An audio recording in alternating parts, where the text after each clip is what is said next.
예, 정치한 언니들 박수빈 민주당 서울시 의원님, 이지혜 민주당 전 상금 부대변인님 나와 계십니다. 안녕하세요. 안녕하십니까. 예, 안녕하십니까. 설 연휴를 앞두고 발표되는 여론조사는 항상 굉장한 관심을 얻습니다. 이번에 한국갤럽이 딱 이제 그 설을 앞두고 발표하는 시점이 돼서 발표가 됐는데 올해 들어서 가장 높은 지지율을 기록을 했습니다. 정말 드라마틱합니다. 이재명 대통령 지지율이 63%. 야, 사실은 저는 근데 개인적으로는 한 70%는 넘는 아쉬우신데. 아무튼 제일 높은 63% 기록했네요.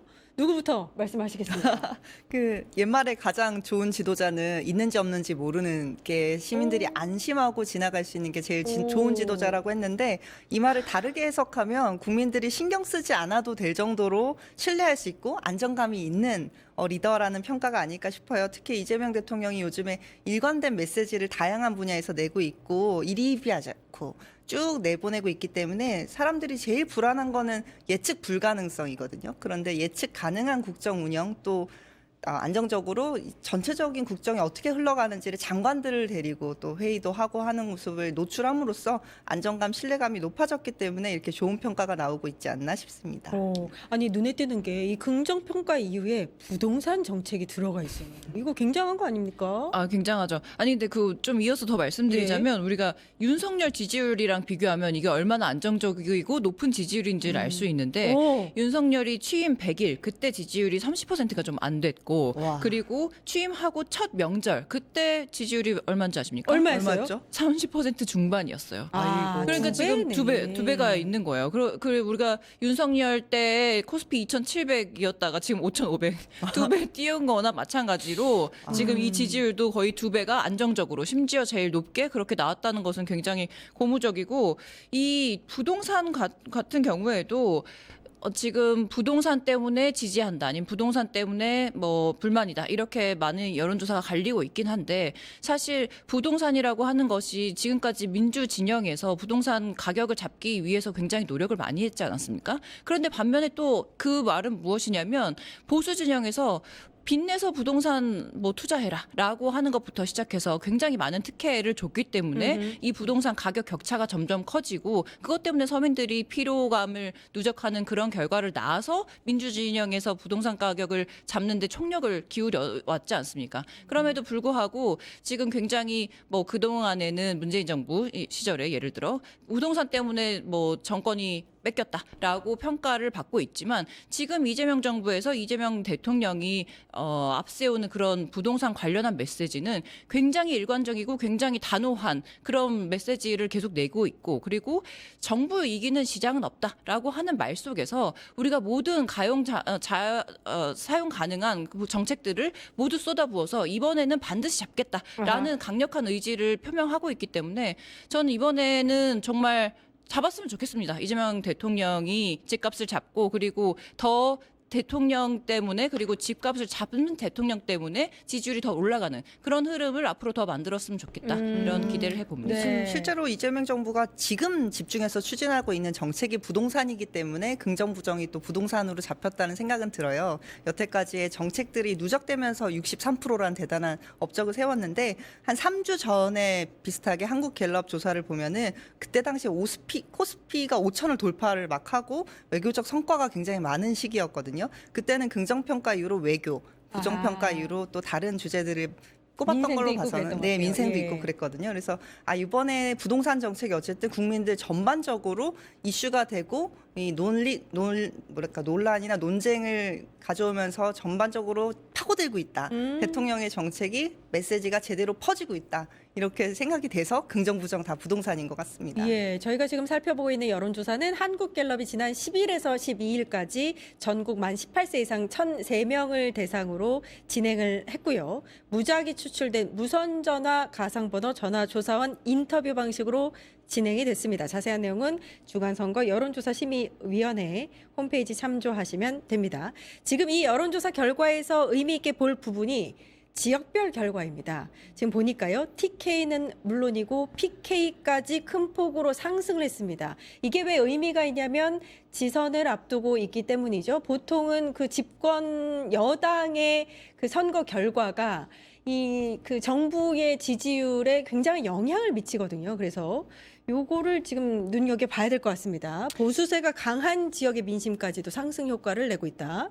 저는 좀 요즘 많이 언급되고 있는 뉴 이재명 세력이 TK, PK에도 퍼져 있는 것이 아닌가. 유이재명. 이게 그러니까 대통령이 되고 난 이후에 이재명을 지지하는 그런 세력들을 요즘 뉴 이재명 세력이라고 아, 그렇군요. 부르는데요. 네. 왜냐하면 이재명 대통령이 대선 후보 시절부터 나는 통합 대통령이 되겠다라고 강조를 굉장히 많이 해왔고 그것을 지금 대통령이 된 이후에 굉장히 실행력 있게 보여주고 있습니다. 그리고 그러니까 이제 이재명 대통령이 어떤 이념에 따라서 움직이는 것이 아니라 진짜 내 생활의 문제, 생활의 당면한 문제, 실용적인 문제 이런 것들에 집중해서 지금 온 국민을 향해 정책을 펼치고 있구나. 이런 것들이 TK, PK 그러니까 대구, 경북이나 부울경 이런 지역에도 다 있는 것이고 사실 그 코스피 5,500 같은 경우에도 아니 대구, 경북 코스피만 안 오르지는 않잖아요. 그러니까 그분들도 실제로 지금 변화가 체감되고 있는 그런 모습이기 때문에 지금 이런 이재명 대통령의 대담한 행보에 이 지역에서도 반응하는 것이 아닌가 이렇게 예. 보여요. 또 비교를 해보면 장동혁 대표가 원체 죽을 쓰고 있어요. 대표다운 예. 면모를 보여주지 않고 있다. 그래서 예. 보면은 대통령 지지율이 긍정이 굉장히 높지만 더불어서 부정도 굉장히 낮아요. 그러니까 거의 2배 정도 가까이 이 PK, TK에서 긍정이 이렇게 높고 부정이 더 훨씬 낮게 나온다는 게 굉장히 주목할 만한 지점이라고 저는 오호. 생각하거든요. 보수라고 다 극우는 아니거든요. 대구 같은 경우에도 옛날에 김부겸 전 총리가 수성시에서 국회의원으로 당선된 적도 있고 PK도 한때는 지방선거에서 우리가 전부 싹쓸이를 해서 부산 시의원이 거의 다가 민주당이었던 적도 있습니다. 그렇기 때문에 이 보수의 장동혁 대표가 실망하게 하는 극우적인 행보, 갈라치기를 하는 것에 대해서 원체 대통령과 수준 비교가 많이 되다 보니까 이거는 조금 이렇게 우리가 지지해주기에는 부족하다. 그리고 대통령이 우리까지 통합하는 중도 보수적인 실용적인 태도를 예. 가져가는 게 지지할 만하다. 그런 칭찬도 많이 일어나고 있는 것 같고요. 예. 지역에서도 PK, TK 출신 이재명 대통령에 대해 의구심을 가지던 많은 주민들께서도 요새 잘하는 것 같아. 그래요? 네, 하고 칭찬. 오늘도 동네 상가를 그래요? 돌다 왔는데요. 잘하는 것 같다고 경상도 사투리 쓰시는 분께 내 주변의 사람들이 요새 다 칭찬한다고 이렇게 말씀하실 정도로 바닥 민심의 PK, TK의 정서가 이 서울까지 전달되고 있는 것 같습니다. 와, 이게 네. 놀라운 게요. 대구, 경북은 전주보다 11%포인트 상승한 49%, 부울경은 15%포인트 상승한 63%가 지지를 보냈어요. 너무 깜짝 놀랐어요. 그거 네. 엄청난 거예요. 엄청난 겁니다. 정말로. 이게 근데 현상 중에서 장동혁 대표가 지난 11일에 대구의 서문시장을 방문을 했는데 거기에 그 민심이 고스란히 드러나거든요. 맞아요. 예. 그 서문시장이라고 하는 것이 보수 진영 주자들이 가서 힘을 받고 오는 기운 내고 오는 그런 곳이란 말이에요. 네. 진짜 많은 인파들이 몰려서 막 이 열렬히 환호하고 힘주고 응원하고 그런 곳인데 장동혁 대표가 그때 갔을 때 뭐 오디오에 들려오는 게 뭐 윤 어게인 윤석열 응원하는 그런 말들 그리고 굉장히 많은 시간 머물고 인사하고 웃고 이런 사진들이 쏟아져 나와야 되는데 정말 손살같이 그 시장 중앙로를 통과해서 어묵이나 하나 먹고 맞아요. 그냥 나왔다는 네. 거 아닙니까 네. 보수. 그러니까 그런 것을 보면 진짜 민심이 돌아섰다라고 하는 것을 장동혁도 뼈저리게 느꼈을 것 같고. 예. 근데 홍준표 전 대구시장이 뭐라고 얘기했냐면 어차피 이번 지선은 패배할 것이다. 음흠. 내란 잔당으로 이번 지선뿐만이 아니라 앞으로 있을 총선도 가망이 없다. 이렇게 예언을 할 정도이니까. 그러니까 지금 윤석열 비상계엄에 대해서 아직도 절연하지 못하고 반성도 안 하고 이렇게 윤 어게인 세력에 끌려다니는 그런 모습들 그런 것을 PK에서 다 심판하고 계시는 것이 아닌가 보여집니다. 이게 이제 설 연휴를 앞두고 발표된 여론조사이기 때문에 그 설 밥상에서 이게 재료로 활용될 그렇죠. 가능성이 굉장히 높습니다. 그걸 또 아는지 이재명 대통령이 굉장히 또 영민하게 지금 설과 관련해서 시장들을 돌고 있어요. 전통시장을 직접 방문을 해서 여러 가지 또 우리가 보기에도 정말 이 시민과 가까운 그런 행보들 보여주고 있거든요. 그리고 또 다시 밝혀진 바에 따르면 청와대는 그 설 연휴 닷새 동안 일단 공식 일정이 하나도 없다고 합니다. 그러면서 전국 구상을 할 것이다. 또 틈틈이 독서를 할 것이다. 이런 소식들이 전해지고 있죠. 쉴 줄 모르는 사람이다라는 생각이 들어요. 네, 이번에 강제로 조금 이 참모들을 위해서 조금 강제로 조금 쉬시는 모양새를 취하시는 것 같더라고요. 어허. 그래서 이제 좀 밀린 것들 책도 읽고 연구도 하신다고 들었는데 이재명 대통령은 지금 굉장히 어떻게 보면은 마음이 급하실 거예요. 임기가 5년인데 5년밖에 안 돼 벌써 8개월이 지났나? 내가 이렇게 할 게 많은데 지금 큰일 났다 이렇게 생각하면서 하루 24시간이 모자라고 이런 상황일 텐데 이 지난 8개월 동안 달려온 시간을 돌이켜 보면 윤석열 정권이 망가뜨렸던 3년을 되돌리는데 정말 많은 시간을 썼습니다. 뭐 물집감, 물가 안정, 경기 회복, 다양한 신산업 성장까지 굉장히 해야 될 게 너무 많은데요. 지금 얼마 전에 국무회의에서도 대통령이 그런 얘기를 했어요. 지난 3년 동안 먼지같이 적폐가 쌓여 있다. 이 먼지를 치우기 위한 노력들을 모든 장관실, 국장, 장관들께서 신경 써서 해줬으면 좋겠다고 얘기를 했는데 공직사회에 이제 새 기운을 불어넣기 위한 시간을 8개월을 보냈으면 이제는 도약할 때입니다. 대통령이 국민이 체감할 수 있는 변화를 낳기 위해서 아마 이 설 연휴가 지나고 나면 또 새로운 구상들을 밝히면서 공직사회 이제 쉴 만큼 쉬었지? 이제 한번 다시 고삐 좀 잡아볼까? 이렇게 얘기하지 않을까. 그래서 참모들이 조금 통통해진 얼굴로 돌아오면 다시 쏙 빠지는 그런 일들이 예. 벌어지지 않을까 싶습니다. 네. 5일을 다 쉴 것 같지는 않고 제가 봤을 때 분명히 전화합니다. 예, 네. 대기하고 있으셔야 될 거예요. 네, 밤낮 없이. 네. 지금 가장 이재명 대통령이 관심 있어 하는 게 이제 부동산 정책인 것 같고, 물가 안정, 뭐 AI, 외교, 여러 다방면에서 전국 구상을 할 것 같아요. 예. 다방면에서 할 것 같기도 하고 아까 말씀하신 것처럼 이제 부동산을 일단락 내야 되는 그런 숙제가 남아 있는 것 같아요. 왜냐하면 이미 사람들이 기대치와 관심이 너무 높아진 상황이에요. 아까 말씀드린 것처럼 2,700에서 거의 2배가 넘는 5,500까지 이미 갔어요. 이런 상황인데 코스피가 그 5,500에서 조금만 빠져도 한 3, 4%만 빠져도 막 비상, 붕괴, 급락 이런 기사들이 막 쏟아집니다. 그러니까 이미 우리가 8개월 동안 2배가 올랐음에도 불구하고 이미 국민들의 어떤 정서나 기대 수준이 그만큼 높아진 그런 상황이 왔기 때문에 이재명 대통령이 무엇을 하려고 해도 더 잘할 거야, 더 진짜 할 거야, 뭐 이런 생각을 국민들이 하실 거란 말이에요. 지금 부동산 문제도 마찬가지인데 이재명 대통령이 연일 이 소셜 미디어에 본인의 생각들과 질문들을 던지고 거기에 대해서 굉장히 단호한 모습을 보이는 것을 예. 보면 진짜 이번에는 집값이 잡히는 것이 아닌가라는 기대들을 많이 하고 계실 것이기 때문에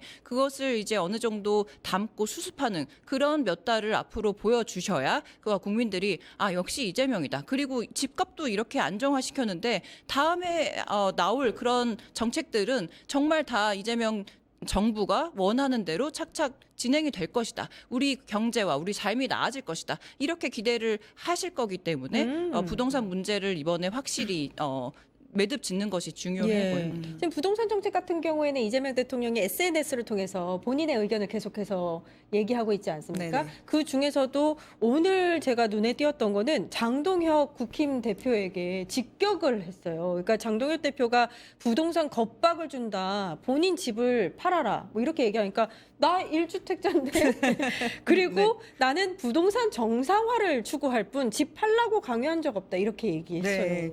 장동혁 대표가 대통령을 향해서 겁박하지 말라, 국민 겁박하지 말라고 했는데 그 겁먹은 게 일반 국민이 아니고 장동혁 대표 본인인 것 같아요. 장동혁 대표가 6채나 소유를 하고 있어서 이렇게 그 몸이 5개냐 6개냐 뭐 이런 얘기까지 나오는데 장동혁 대표는 제발 사심으로 정치 좀 하지 말라고 말씀을 드리고 진짜? 싶어요. 예. 이 대통령이 추구하는 정책은 집을 사지 말라던가 다주택을 하지 마라가 아니라 감당 가능하면 사라. 근데 그만큼 사회적 책임을 다해라. 라는 어떤 사회 정의의 문제거든요. 이재명 대통령은 경기도지사 때도 새로운 경기, 공정한 세상을 얘기했고 대통령이 되면 선거 출마할 때도 새로운 대한민국 그리고 공정한 나라를 이야기했단 말이죠. 이 시장 경제에서 불공정한 많은 정책들을 철폐하면서 코스피 5천을 돌파했듯이 이 부동산 시장도 한정된 재화를 가지고 우리의 또 본질적인 주거 안정에 대한 이슈이기 때문에 거기에서 조금 더 욕심을 내고 싶으면 사회적인 책임을 져라. 아하. 이 얘기를 하고 싶어서 다주택자들에게 있어왔던 많은 숨겨진 특혜들을 해소해 나가는 과정이라고 보거든요. 이거를 겁박이라고 얘기를 하면 내가 누리던 특혜가 있었는데 그거를 뺏어간다. 글쎄요. 이거는 필수적 재화를 과도하게 구매를 하고 싶으면 웃돈 내고 사야 되는 거 아닌가요? 예. 지금 사실 이제 집권 2년 차예요. 1년도 되지 않기는 했습니다만 이제 이재명 정부의 성패를 어떻게 보면은 판가름할 수 있는 굉장히 중요한 시기거든요. 그 설 연휴에 이재명 대통령이 어떤 전국 구상을 하고 앞으로의 계획들을 만들어 나갈지가 굉장히 기대가 됩니다. 장동혁 국힘 대표가 오늘 보니까 조희대 대법원장에게 뭐 이러면서 그 메시지를 했던데 사법부 개혁 관련해서 뭔가 이제 좀 발목 잡기 하고 있는 거 아니냐라는 생각이 들었거든요.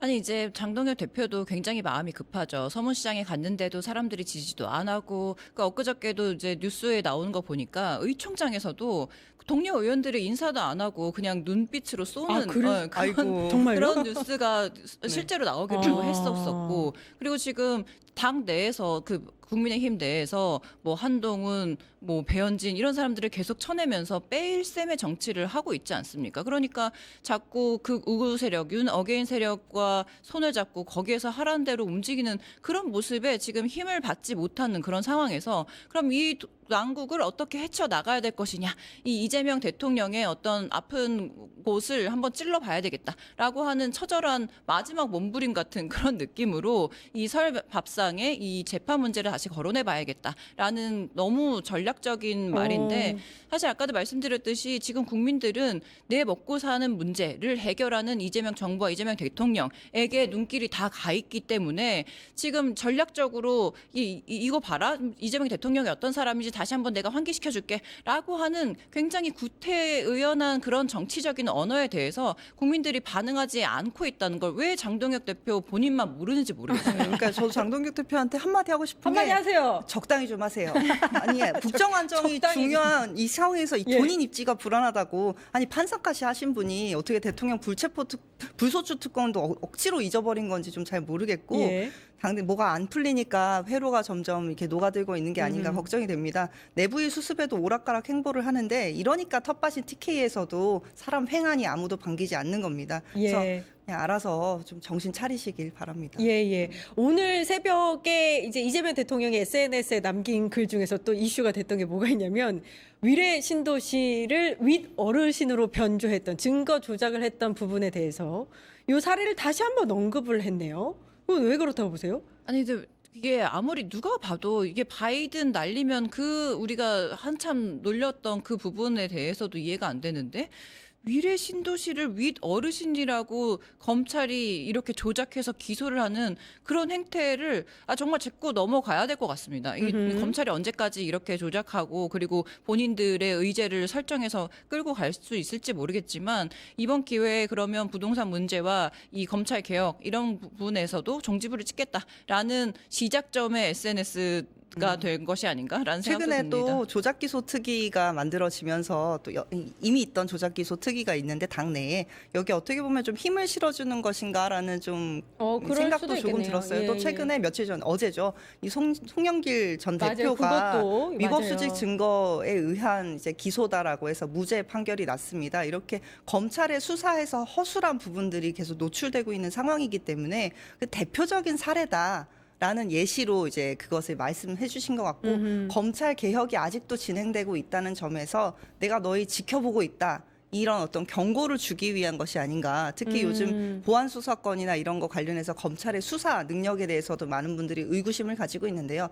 이런 방식의 조작 기소를 했던 검찰을 우리가 믿을 수 있느냐에 대해서도 다시 한번 여론 환기를 시키고 싶으셨던 게 아닌가 싶습니다. 예. 이슈를 조금 바꿔서 이번에는 민주당으로 가보겠습니다. 증권봉합